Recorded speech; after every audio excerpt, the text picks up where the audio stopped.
نحمده نصلي ونسلم على رسوله الكريم أما بعد قال الله عز وجل لن ينال الله لحومها ولا دماؤها ولكن يناله التقوى منكم وقال النبي صلى الله عليه وسلم ثمنوا ضحاياكم فإنها على الصراط متاياكم أو كما قال عليه الصلاة والسلام۔ بزرگان محترم اور عزیز ناظرین و سامعین، آج آپ حضرات کے سامنے ایک اہم عنوان، ایک اہم موضوع پر کچھ بات عرض کرنی ہے۔ جیسا کہ آپ سب جانتے ہیں کہ عید الاضحیٰ جو ایک مذہبی اسلامی دینی شرعی تہوار ہے وہ بہت ہی قریب ہے، اس لیے مناسب معلوم ہوا کہ اسی کے متعلق چند باتیں گوش گزار کیا جائے۔ حضرات، اس دنیا میں بسنے والے ہر انسان، چاہے وہ کسی بھی مذہب کا ماننے والا ہو، وہ کسی بھی مذہب کا ماننے والا ہو، کسی بھی دھرم کا ماننے والا ہو، کہیں کا بھی رہنے والا ہو، ہر انسان کو اپنی زندگی میں کبھی نہ کبھی خوشی ضرور لائق ہوتی ہے۔ اوپر والا حق ہر ایک کو کبھی نہ کبھی ہنسنے کا دن عطا کرتا ہے۔ سب کی زندگی میں خوشی آتی ہے، چاہے وہ امیر ہو، غریب ہو، شہری ہو، دیہاتی ہو، اور ہر انسان کی زندگی میں کبھی کبھی پریشانی، مصیبت، غم بھی لائق ہوتا ہے، لیکن انسان کو لائق ہونے والا غم اور آنے والی، ملنے والی خوشی دو قسم کی ہے۔ کبھی انسان خوش ہوتا ہے، ان کو خوشی لائق ہوتی ہے انفرادی، تنہا، اور کبھی اجتماعی۔ اسی طریقے سے انسان کو غم لائق ہوتا ہے کبھی انفرادی اور کبھی اجتماعی۔ مثال کے طور پر انفرادی خوشی، تنہا خوشی، اکیلے ایک فرد کو خوشی کا لائق ہونا، جیسے کوئی بیمار تھا، اس کی طبیعت ٹھیک ہو گئی، کسی کا کام کوئی اٹکا ہوا تھا وہ ہو گیا، کسی کا کاروبار نہیں چل رہا تھا وہ چلنے لگا، کسی کی اور کوئی پریشانی تھی اوپر والے نے دور کر دیا، تو یہاں پر اس کو ایک خوشی لائق جو ہوتی ہے یہ تنہا اسی کو لائق ہوتا ہے، اکیلے ایک فرد کو، ایک آدمی کو۔ اسی طریقے سے غم بھی کبھی اکیلے پیش آتا ہے۔ مثلاً آپ بیمار ہو گئے، کاروبار بند ہو گیا، کوئی مصیبت لائق ہو گئی، کوئی کام اٹک گیا، کوئی پریشانی آ گئی، یہ وہ چیزیں ہیں جو آپ کو تنہا، اکیلا مبتلا ہونا پڑتا ہے۔ اور کبھی اجتماعی طور پر خوشی ہوتی ہے، اور اسی طریقے سے غم بھی کبھی اجتماعی طور پر۔ اجتماعی طور پر غم جیسے پورے گاؤں میں، محلے میں، ملک میں کسی بڑے حادثے اور واقعہ کا پیش آنا، یا اپنے خاندان میں کسی کا انتقال ہو جانا، اس سے ایک آدمی کو دکھ اور پریشانی نہیں، بلکہ جتنی بڑی پریشانی ہوتی ہے اتنی ہی زیادہ تعداد تک اس کا غم ہوتا ہے۔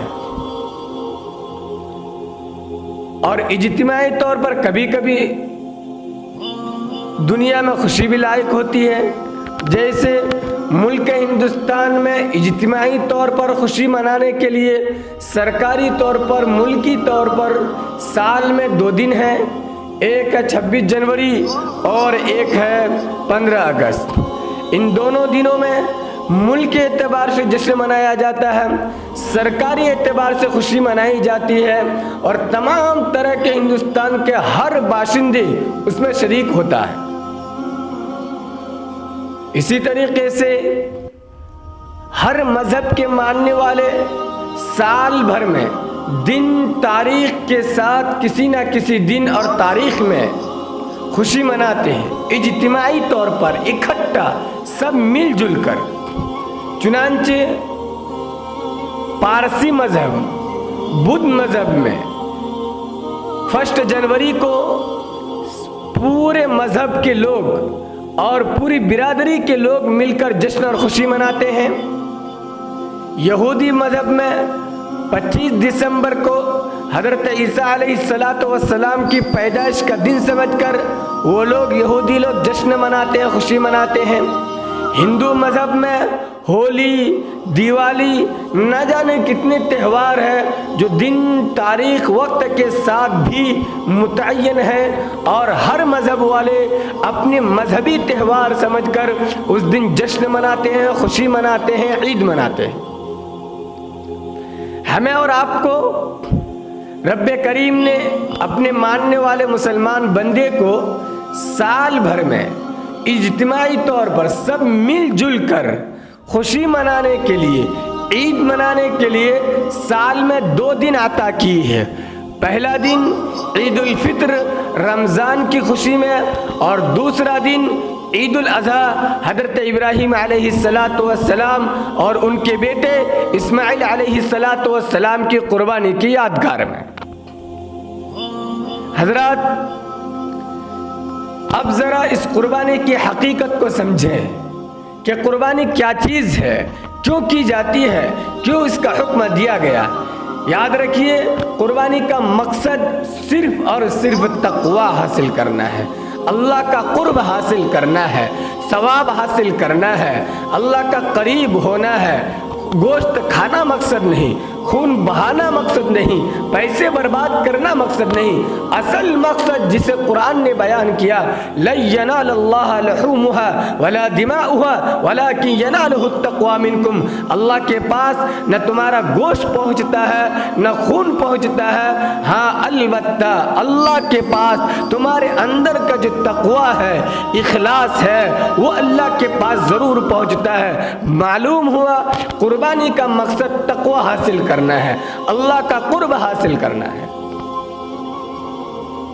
لیکن ایک سوال ہوگا کہ اگر قربانی کا مقصد تقویٰ حاصل کرنا ہے تو نماز کا کیا مقصد ہے، روزے کا کیا مقصد ہے، حج کا کیا مقصد ہے، زکوٰۃ کا کیا مقصد ہے اور عبادتوں کا کیا مقصد ہے؟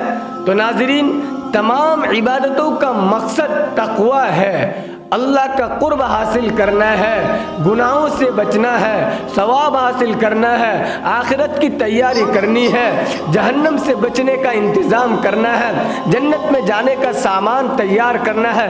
تمام عبادتوں کا یہی مقصد ہے۔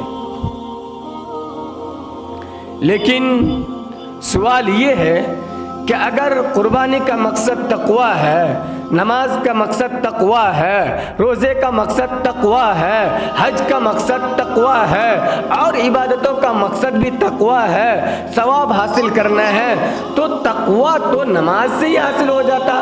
قربانی کی کیا ضرورت تھی؟ جانور کو ذبح کرنے کی کیا ضرورت تھی؟ خون بہانے کی کیا ضرورت تھی؟ اتنے پیسے برباد کرنے کی کیا ضرورت تھی؟ نماز پڑھ لیتے تقویٰ حاصل ہو جاتا، روزہ رکھ لیتے تقویٰ حاصل ہو جاتا، حج کر لیتے تقویٰ حاصل ہوتا، زکوٰۃ دے دیتے، قربانی کے جانور 20، 25، 30 ہزار میں نہ خریدتے، وہ اللہ کے راستے میں دیتے، کسی غریب کی تعاون کرتے، مدرسے مسجد میں دے دیتے اور کوئی دینی کام میں خرچ کرتے، کسی اور کا امداد کرتے، تو بھی آپ کو تقویٰ حاصل ہوتا، تب بھی ثواب ملتا۔ قربانی ہی کے ذریعے سے تقویٰ حاصل کرنا کیوں ضروری ہے؟ جبکہ ابھی آپ نے سنا کہ تمام عبادتوں کا مقصد تقویٰ ہے اور تقویٰ دوسری عبادتوں حاصل ہو سکتا ہے، ثواب، تقویٰ، اللہ کا قرب، تو قربانی کی کیا ضرورت ہے؟ جواب سنیے ذرا غور سے۔ اس کا جواب یہ ہے کہ دیکھیے اس دنیا میں جتنے جاندار ہیں، چاہے انسان ہو، چرند ہو، پرند ہو، گھوڑے ہو، گائے، بھینس، بیل، بکری، جتنے بھی جاندار ہیں، ہر جاندار دو چیزوں سے مل کر بنا ہے۔ ہر جاندار میں دو چیزیں ہیں۔ نمبر ایک، جسم، ظاہری شکل و صورت، ظاہری حیات، ظاہری شکل و صورت، اور ہر جاندار میں دوسری چیز ہے روح۔ ان دونوں چیزوں سے مل کر ایک جاندار وجود میں آتا ہے۔ اگر جسم ہو، کسی جاندار میں روح نہ ہو تو ہم اس کو فوراً جاندار چھوڑ کر، اس کو روح والا چھوڑ کر ہم اس کو مردار سے تعبیر کرتے ہیں، نعش سے تعبیر کرتے ہیں، اس کو جاندار نہیں کہتے، انسان کو انسان نہیں کہتے ہیں، گدھے کو گدھا نہیں کہتے ہیں، گھوڑے کو گھوڑا نہیں کہتے ہیں، ایک مردار کہتے ہیں۔ معلوم ہوا اگر جسم میں روح نہ ہو تو وہ جسم کامل نہیں، ادھورا ہے، اور اگر روح ہو جسم نہ ہو تب بھی اس کو آپ جاندار نہیں کہہ سکتے ہیں۔ دونوں باتیں چاہیے، دونوں چیزیں ہونی چاہیے، روح اور جسم، تبھی کوئی جاندار وجود میں آتا ہے۔ جب آپ یہ بات سمجھ گئے تو یہ بات بھی سمجھیے کہ ہر ایک کا روح الگ الگ ہے، ہر ایک کا جسم الگ الگ ہے، اسی طریقے سے ہر ایک کی روح بھی الگ الگ ہے۔ مثلا انسان کی روح اگر آپ کسی اور دوسرے جانور میں ڈال دیں گے تو وہ انسان نہیں بنے گا۔ گدھے کی روح اگر آپ بکری میں ڈالیں گے تو بکری گدھا نہیں بنے گا۔ شیر کی روح اگر آپ بیل میں ڈالیں گے تو بیل شیر نہیں بنے گا، اور شیر کے اندر اگر آپ بکری کی روح ڈال دے تو وہ شیر بکری نہیں بن جائے گا، بلکہ شیر شیر ہی رہے گا۔ سمجھانا یہ ہے کہ جس طریقے سے ہر جاندار کی ظاہری جسم الگ ہے، ظاہری شکل صورت الگ ہے، اسی طریقے سے ہر ایک کی روح بھی الگ الگ ہے، ہر ایک کی روح جدا گانا ہے۔ ایک کی روح دوسرے میں ڈالنے سے اس کا جسم نہیں بدلے گا، اس کی حیات نہیں بدلے گی۔ جب یہ بات سمجھ گئے، اگلی بات سمجھیے کہ اسی طریقے سے ہر عبادت، شریعت میں جتنے بھی عبادتیں ہیں، جتنے بھی احکامات ہیں، سب کی ایک ظاہری شکل صورت ہے، سب کی ایک ظاہری حیات ہے، اور ساتھ ساتھ سب کی ایک باطنی روح ہے۔ ہر ایک کی الگ اندرونی خاصیت ہے، ہر ایک کی روح الگ الگ ہے۔ مثلا نماز ہے، اس کی ظاہری شکل و صورت الگ ہے، روزے کی ظاہری شکل و صورت الگ ہے، حج کی ظاہری شکل و صورت الگ ہے، زکوٰۃ کی ظاہری شکل و صورت الگ ہے۔ روزے کی ظاہری شکل و صورت یہ ہے کہ آپ صبح صادق سے لے کر غروب آفتاب تک بھوکا رہے، یہ اس کی ظاہری شکل و صورت ہے۔ نماز کا ظاہری شکل و صورت یہ ہے کہ آپ مخصوص حرکات اور سکنات کو ادا کرے۔ حج کی ظاہری شکل و صورت یہ ہے کہ آپ مکہ جائے، وہاں جا کر کچھ خاص کام کو انجام دے۔ زکوٰۃ کی ظاہری شکل و صورت یہ ہے کہ آپ اپنے مال کا 2.5% غریب، فقیر، مسکین کو دیں، اس کا تعاون کریں، امداد کریں، مدد کریں۔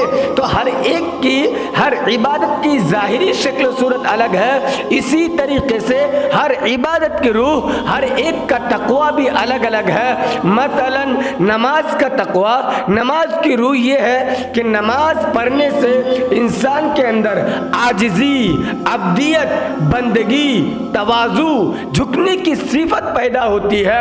زکوٰۃ دینے سے اس کا تقویٰ، اس کی روح الگ ہے، وہ ہے زکوٰۃ دینے سے مال کے اندر پاکی حاصل ہونا، اپنے اندر سے بخل کا دور ہونا، بخل کی بیماری سے بچنا، مال کا پاک ہونا، غریبوں کا امداد کرنا۔ اور روزے کا مقصد ہے، اس کا تقویٰ، اس کی روح ہے کہ اپنے اندر خواہشات نفسانی کو دبانے کی، مٹانے کی، کنٹرول کرنے کی صفت، طاقت پیدا ہو۔ اور حج کے مقصد ہے اللہ کے قوانین کو، احکام کو اپنی نظر میں اہمیت دینا، اور اپنے اندر انانیت والی بیماری کو دور کرنا، اپنے اندر کی شان کو ختم کرنا۔ اب میں آپ سے پوچھتا ہوں، آپ ذرا انصاف سے بتائیے، سوچ کر بتائیے، تنہائی میں بیٹھ کر غور کیجئے کہ نماز سے جو تقوی حاصل ہوتا ہے، عاجزی، عبدیت، بندگی، کیا وہ تقوی روزہ رکھنے سے حاصل ہوگا؟ اور روزہ رکھنے سے جو تقوی حاصل ہوتا ہے، خواہشات نفسانی کو دبانے کی، کنٹرول کرنے کی اور اس کو کچلنے کی جو صفت اور طاقت حاصل ہوتی ہے، کیا وہ نماز سے حاصل ہو سکتا ہے؟ اور زکوٰۃ سے جو تقوی حاصل ہوتا ہے، مال کا پاک ہونا، بخل کی بیماری سے بچنا، غریبوں کی مدد کرنا، کیا یہ تقوی روزہ رکھنے سے ہوگا، نماز پڑھنے سے حاصل ہوگا؟ کبھی نہیں ہوگا۔ حج کے ذریعے سے جو تقوی حاصل ہوتا ہے، اپنے اندر شان کو مٹانا، انانیت کو مٹانا، اللہ کے مخصوص قوانین کو اپنی نظر میں اہمیت دینا، کیا یہ تقوی نماز سے، روزہ سے اور زکوٰۃ سے حاصل ہوگا؟ کبھی نہیں ہو سکتا ہے۔ معلوم ہوا جس طریقے سے ہر عبادت کی ظاہری شکل و صورت الگ الگ ہے، سب کی حیت الگ الگ ہے، لیکن سب کا مقصد، سب کا تقوی، سب کی روح ایک ہے، لیکن اس میں بھی فرق ہے، الگ الگ ہے۔ اسی طریقے سے قربانی کا مقصد بھی تقوی ہے، اس کا مقصد بھی ثواب حاصل کرنا ہے، لیکن قربانی کا تقوی الگ ہے۔ قربانی کا جو تقوی ہے وہ آپ کو روزے سے، نماز سے، حج سے، زکوٰۃ سے، خیرات سے اور دوسری ہزاروں عبادت آپ کر لیجئے، قربانی کا جو تقوی ہے، اس کی جو روح ہے، اس کی جو فضیلت ہے، اس میں جو حکمت ہے، اس سے جو صفت پیدا ہوتی ہے، وہ آپ کو کسی اور عبادت کے ذریعے سے کبھی حاصل نہیں ہو سکتی ہے۔ کیا ہے قربانی کا تقوی؟ کیا ہے اس کی روح؟ اس سے کیا صفت پیدا ہوتی ہے جو اور عبادتوں سے نہیں حاصل ہو سکتی ہے؟ قربانی کا تقوی، اس کی روح ہے اپنے اندر جان نثاری، جان بازی، جان دینے کی صفت پیدا کرنا، جان لٹانے کی صفت پیدا کرنا۔ اب بتائیے، جان دینے کی صفت پیدا کرنا، مر مٹنے کی صفت پیدا کرنا، جان بازی کا شوق اور ذوق، یہ صفت نہ نماز سے، نہ روزے سے، نہ حج سے، نہ زکوٰۃ سے حاصل ہو سکتی ہے۔ اور اگر آپ قربانی دے کر اپنے اندر اس صفت کو پیدا نہ کریں اور اپنا عقلی گھوڑا دوڑائیں یا لوگوں کے بہکاوے میں آئے، طرح طرح کے دشمن کے چھوڑے گئے شو سے اور ان کے بتائے ہوئے فارمولے پر عمل کرے کہ یار قربانی سے کیا فائدہ ہے، خون بہا کر اتنے پیسے برباد کرے، کسی غریب کو دے دے، کسی یتیم کی مدد کرے، کہیں اور خرچ کرے، کسی اور ثواب کا کام کر لے، مقصد تقوی حاصل کرنا ہے تو اور طریقے ہیں، پیسے کیوں برباد کرے؟ یہ آپ کا بھول ہے۔ یاد رکھیے، قربانی کا جو تقوی ہے، جان نثاری، جان بازی، جان دینے کی صفت، یہ آپ کو کبھی کسی اور عبادت سے حاصل نہیں ہو سکتی ہے۔ اگر آپ اپنے اندر جان دینے کی صفت، جان بازی کی صفت، جان نثاری کی صفت پیدا کرنا چاہتے ہیں تو آپ کو قربانی ہی دینی پڑے گی۔ چنانچہ اس لیے نبی کریم صلی اللہ علیہ وسلم نے فرمایا کہ قربانی بقرعید کے دن، عید الاضحیٰ کے دن قربانی کے عمل سے کوئی بھی عمل بہتر اور افضل نہیں ہے اللہ کے نزدیک۔ اور ایک انسان اگر قربانی کر کے ایک حصہ لیتا، قربانی کے جانور میں شریک ہوتا ہے، ایک حصہ لگاتا ہے، تو اس کو جتنا ثواب ملے گا، جو تقوی حاصل ہوگا، وہ تقوی، وہ ثواب، وہ فضیلت، وہ حکمت ایک دوسرے انسان کو، جنہوں نے لاکھوں اللہ کے راستے میں لٹایا، جنہوں نے رات بھر نمازیں پڑھی، جنہوں نے بہت زیادہ روزے رکھے، ان کو وہ تقوی جو ایک انسان نے روزہ قربانی میں کی جانور میں حصہ لے کر شریک ہو کر تقوی جو حاصل کیا، جو فضیلت اس کو حاصل ہوئی، وہ کسی اور عبادت سے حاصل نہیں ہو سکتی ہے۔ اس لیے نبی علیہ السلام نے فرمایا، صحابہ نے پوچھا یا رسول اللہ قربانی کیا چیز ہے؟ نبی کریم صلی اللہ علیہ وسلم نے فرمایا، قربانی تمہارے باپ ابراہیم علیہ السلام کی سنت ہے، ان کا طریقہ ہے۔ صحابہ نے پوچھا ہمارے لیے اس میں کیا فائدے ہیں؟ آپ نے فرمایا لِكُلِّ شَعْرَةٍ حَسَنَةٍ، قربانی کے جانور کے ایک ایک بال کے بدلے میں ایک نیکی تمہیں دی جائے گی، لکھی جائے گی تمہارے لیے۔ اس لیے حضرات، قربانی ہر انسان شوق ذوق سے کریں اور خدا کا حکم سمجھ کر کریں، بوجھ نہ سمجھے۔ اور اس کی حکمت کیا ہے؟ قربانی کے بعد ہم گوشت کیوں کھاتے ہیں؟ اسلام میں گائے کا گوشت کھانے کی اجازت کیوں دی ہے؟ انسان اور اسلام اس بات کو کیوں مانتا ہے کہ کھانا چاہیے؟ انشاءاللہ اگلی ویڈیو میں گوشت کھانے کی حکمت بیان کریں گے کہ ہم مسلمان یا اسلام اس بات کی اجازت دی ہے اور ہم لوگ گوشت کیوں کھاتے ہیں، کیا حکمت ہے، کیا نکتہ ہے اس کے اندر، وہ ہم اگلی ویڈیو میں انشاءاللہ آپ کو بیان کریں گے۔